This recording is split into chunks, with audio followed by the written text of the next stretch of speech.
একজন আরেকজনের সাথে এতটুকু যদি আলাপ করে যে সমাজটাতে হচ্ছে কি, এই ছেলেগুলো নামাজ পড়ে না কেন, ফজরের নামাজে আমাদের মসজিদে মুসল্লি নাই কেন, আমাদের মহল্লায় আমার এলাকার ছেলেগুলো মুসলমান পরিচয় দেওয়ার পরেও এরা এক ওয়াক্ত নামাজ মসজিদে আসে না কেন, এটা নিয়ে কি কোনো কথা হইতে পারে না? কথা বলেন না কেন? এটা নিয়ে কি কোনো পরামর্শ হইতে পারে না? তাইলে পরামর্শ করে তো মসজিদ ভাঙ্গা মসজিদ হয়। কথা বলেন না কেন? পরামর্শ কইরা পুরান মসজিদ ভাঙ্গা নতুন মসজিদ হয় না? পরামর্শ কইরা টাকা টুকা কালেকশন কইরা মানুষের আতফাও ধইরা বিদেশের টাকা দেশের টাকা রাস্তার মধ্যে মাইক লাগাইয়া টাকা দিয়া উড়াইয়া তারপরে মসজিদ বানাইতে পারে না? অনেক ছেলে এমনও তো আছে যারে উৎসাহ দিলে, পিঠে হাত বুলাইয়া দিলে সে রাস্তার পাশে দাঁড়াইয়া মসজিদে লেগে টাকা উঠায়, যদিও সে নামাজ পড়ে না। এমন আছে না? তাহলে বুঝা গেল একটু দরদ নিয়ে বললে আরে সে এক সপ্তাহের মধ্যে একটা নামাজও পড়বে না, 6 মাসের মধ্যে একদিনও ফজরের নামাজ পড়বে না। এত শক্ত হে না মুসলমান যে আছে, কমপক্ষে যার কলিজার ভিতরে ঈমান আছে, আরে যার কানে আজান হইছে জন্মের পরে, মুসলমান মা বাবার ঘরে জন্ম নিছে, যে আল্লাহর কসম তার কলিজা এত শক্ত হইতে পারে না, এত পাত্তর হয় না মিয়া। শুধু অভিভাবকের গাফলতি, পরিবারের খামখেয়ালি আজকে সন্তানগুলোকে বরবাদ করে দিচ্ছে।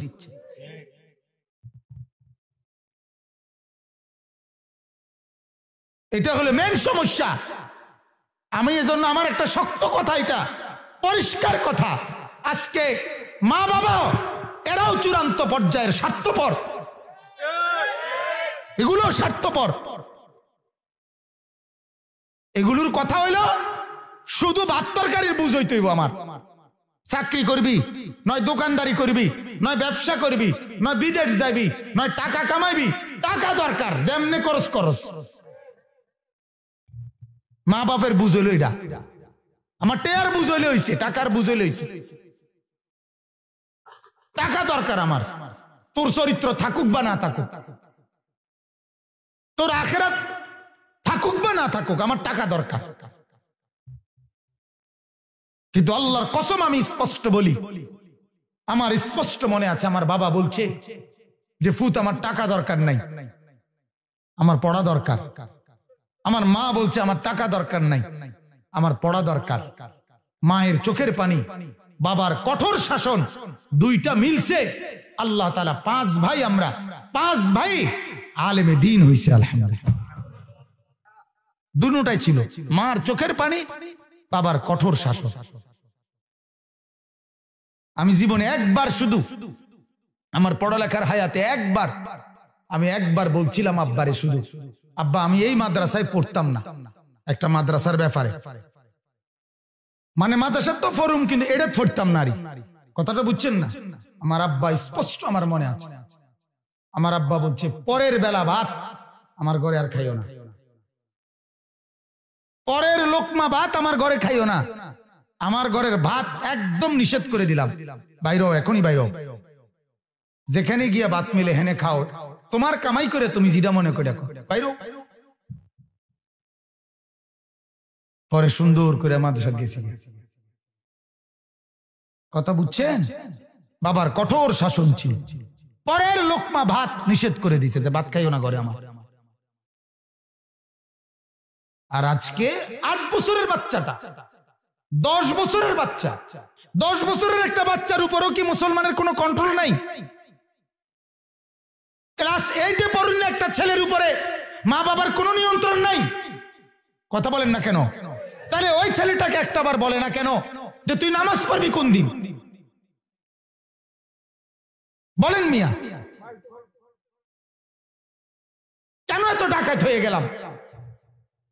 কেন এত পাষাণ হয়ে গেলাম?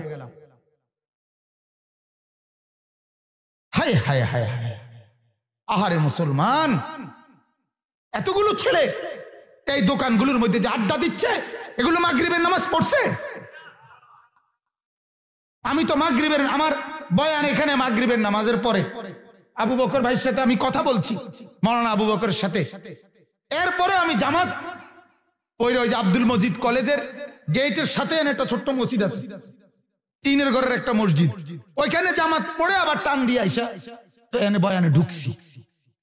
তাহলে আমার ওয়াজ এটা যেমন দরকার, আমার নামাজ তার চাইতে কোটি গুণ বেশি দরকার। এদের নামাজ কোথায়? এরা কোন দিন নামাজ পড়বে বাজান? একদিন এই মুরব্বী দাদা যে ফ্যামিলি থাকতো না, হতে পারে এই দাদার আরেক দাদার 70 বছর পরের জেনারেশনে আর কেউ নামাজি নাই, তখন ওরা বলবে নামাজ কাকে বলে। কথা বুঝছেন না? অথচ হয়তো পারে এই ফ্যামিলির 70 বছর আগের দাদা আল্লাহর ওলি ছিলেন। কথা বুঝছেন? হিন্দুস্তানের, ভারতের, আমরা হযরতের বয়ানের মধ্যেও এই কথা শুনছি। আওলাদে রাসূল সৈয়দ আরশাদ মাদানী দামাত বারাকাতুহু, উনি বলছেন চায়নার এক অঞ্চলে উনি সফরে গেছিলেন। সফরে যাওয়ার সময় রাস্তার পাশে এক ছোট্ট বস্তি, ছোট্ট মহল্লা আর কি, মহল্লার পাশে নামাজের ওয়াক্ত হয়েছে আর আসরের, তো রাস্তার পাশেই রুমাল বিছায়া উনার গাড়ির সাথে যে কয়জন উনারা নামাজ পড়ছেন। তো ওই ঠিক যেখানে দাঁড়াইয়া নামাজ পড়ছেন ওই বরাবর যেই ঘর, ওই ঘর থেকে এক বুড়ো মহিলা, সত্য ঘটনা, বুড়ো মহিলা আইসা ওনাদের সামনে দাঁড়াইয়া বলছে, তোমরা এটা কি করলা? এই যে এখন, তখন ওই যে চায়নার যেই দোভাষী সে বুঝাই দিছে যে এটা আমাদের ধর্মের প্রেয়ার, মানে প্রার্থনা। আমরা মুসলমান, আমাদের সৃষ্টিকর্তার উপাসনা এভাবে করতে হয়। কথা বুঝছেন? এটা আমরা করছি এখন। ওই মহিলা, এই বৃদ্ধা মহিলা, 90 বছরের বুড়ো মহিলা চোখের পানি ছেড়ে কাঁদা দিছে। কাঁদা বলতেছে, আমি যখন ছোট ছিলাম, ওই মহিলা বলতেছে, আমি যখন ছোট ছিলাম, ছোট্ট, আমার এখন মনে হইতেছে যে আমার ফ্যামিলিতে আমার দাদা নানারা মুরব্বীরা এরকমটা করত।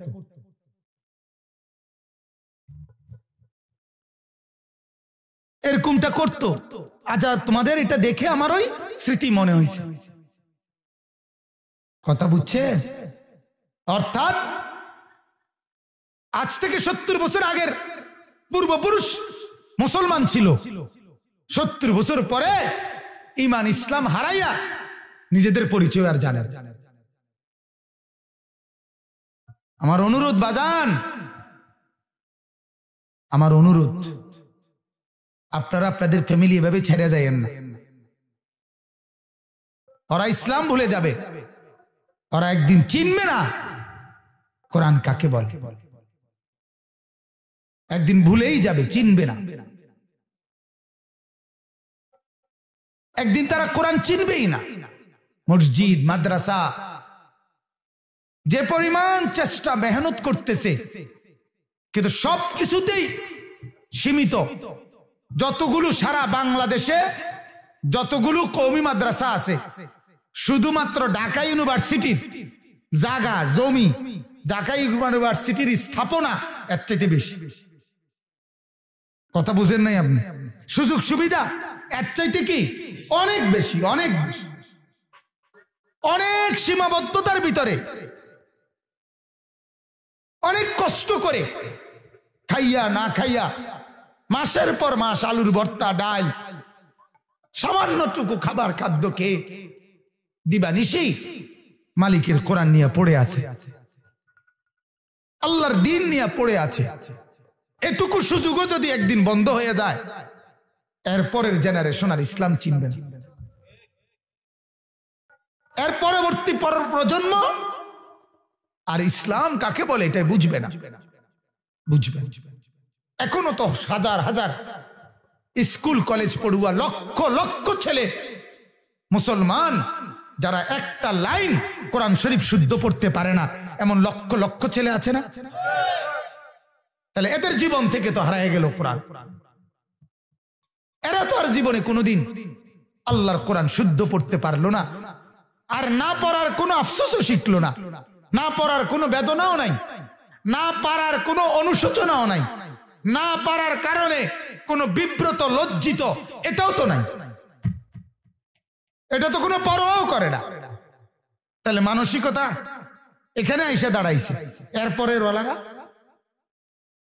ওলারা তো স্বীকৃতি দিবে না কোরআন কি জিনিস, কোরআন কি জিনিস। কথা বুঝছেন না? কথা বুঝছেন? এদেরকে কে ফিরাবে? আপনারা বলেন। আমারে যদি বলেন আমি আপনাদের কাছে গিয়ে কান্দি, আপনাদের বুকে ধরে কাঁদি। আপনারা বলেন। আশ্চর্য, আমার অবাক লাগছে যে মানে বলা কি কইল। হাহারে, হায় হায় হায় হায়, এত পচে গেলাম।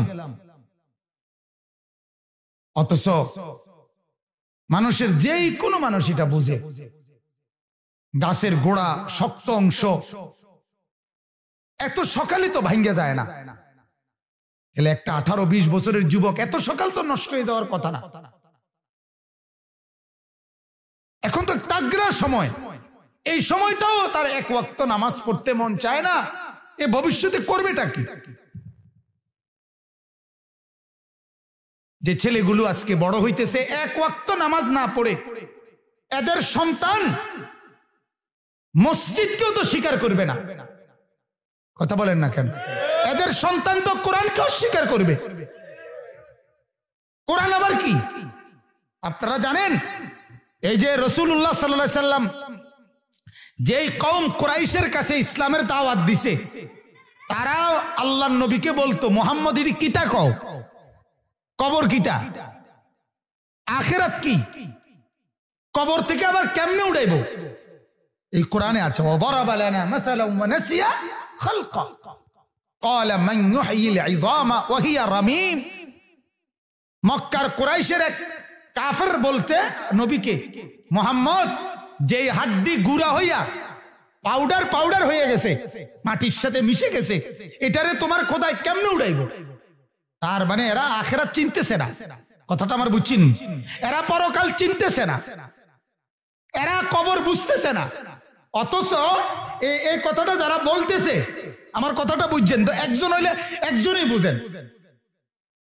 এই কথাটা যারা বলতেছে, যে কি বলতেছো মুহাম্মদ, কবর কিতা, হাসুর কি, পরকাল কি, আখিরাত কি, আল্লাহর কসম এরা এই যে এরা বলছে, এরা কিন্তু ইব্রাহিম এবং ইসমাইল দুইজন নবীর বংশধর।